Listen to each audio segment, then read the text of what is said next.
அவர் ஒரு மேடையில் கேட்குறாரு, என்னை பார்த்து உனக்கு மியூசிக் தெரியுமான்னு கேட்குறாரு. எனக்கு உங்களை தெரியும் சார் அப்படின்ற நான். அதை பற்றி நிறைய பேர் ரொம்ப எதிர்ப்பான, எப்படி ராஜா சார் வந்து உங்களை அப்படி கேட்கலாம் அப்படிலாம் கேட்டுட்டு இருந்தாங்க. என் மேலே ரொம்ப இடையில ஒரு தடவை சொன்னார், யோ இனியா நான் அப்படி சொன்ன உடனே நீ உங்களுக்கு என்ன மியூசிக் தெரியும்னு கேட்டிருக்க வேண்டியதான். நீ முதலே சொன்னேன், காலை தொட்டு கும்பிட நான் தயாராக இருப்பேன், தப்பு செஞ்சவங்களோடய நான் காலை தொட்டு கும்பிட தயாராக இருக்கேன் போது அஜித்தோட பழகும் போது நமக்கு தெரியாது இவர் ஒரு நாளைக்கு இவ்வளோ பெரிய அஜித்துன்னு நமக்கு தெரியாது.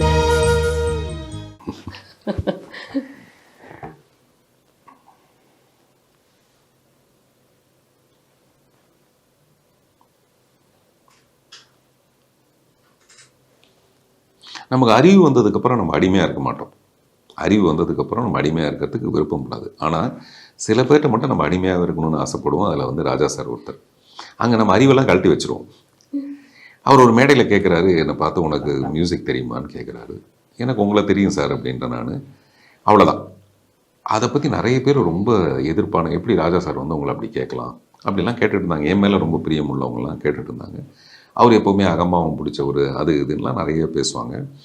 தியாகராஜன் குமாராஜோட ஏதோ ஒரு பேட்டியில் அவரே சொல்கிறாரு, அவருக்கு வந்து ஏதோ என்கிட்ட இடையில ஒரு தடவை சொன்னார், யோ என்னையா நான் அப்படி சொன்ன உடனே நீ உங்களுக்கு என்ன மியூசிக் தெரியும்னு கேட்டிருக்க வேண்டியதானே எனக்கு என்ன அப்படின்னாரு. நான் எப்படி சார் உங்ககிட்ட கேட்பேன், யோ எனக்கே மியூசிக் தெரியாதியா, தெரிஞ்சிருந்தா நான் முடிச்சிருப்பேன்ல அந்த மியூசிக்கை, நான் ஏன் பண்ணிக்கிட்டே இருக்கேன்னா கற்றுக்கிட்டு இருக்கேன்னு தானே அர்த்தம். புரியுதா? நான் இன்னும் மியூசிக் பண்ணிக்கிட்டே தானே இருக்கேன்.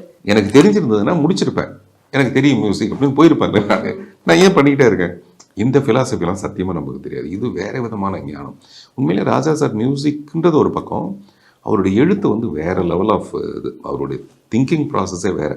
அவர் பாருங்கள் இப்படி சொல்கிறாரு, நான் தெரியாதனால தானே தெரிஞ்சுக்கிட்டே இருக்கேன், பண்ணிகிட்டே இருக்கேன், தெரிஞ்சவங்க அதை பண்ணிகிட்டு இருப்பான், விட்டுட்டு போயிருப்பான்ல வேலையை விட்டுட்டு, நீ அப்படி கேட்டிருக்கணும் என்ன அப்படின்னாரு. அதை வந்து தியாகராஜன் குமாராஜாவுடைய ஏதோ ஒரு பேட்டியப்போ அவர் சொல்கிறார், இந்த மாதிரி பார்த்திபன் மேடையில் கேட்டது வந்து நான் என்ன நானே கேட்டுக்கிட்டது, பார்த்திபனை கேட்டது இல்லை, உனக்கு என்ன மியூசிக் தெரியுன்றது நான் என்ன நானே கேட்டுக்கிட்டது.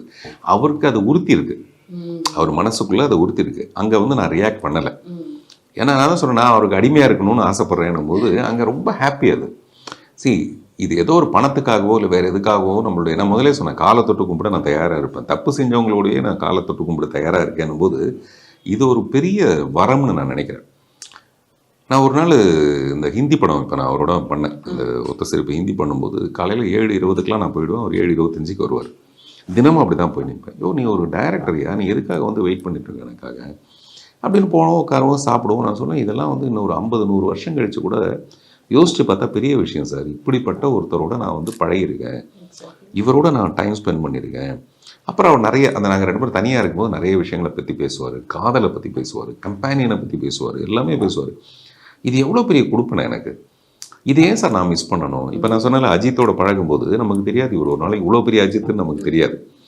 அப்படி நம்ம பல நேரத்தில் அப்படி இருந்திருப்போம். எனக்கு அந்த மாதிரி எம்ஜிஆரை என்னைக்காவது சந்திச்சிருக்கணும்னு எனக்கு ஆசை, அவரோட பழகி இருக்கணும்னு ஆசை.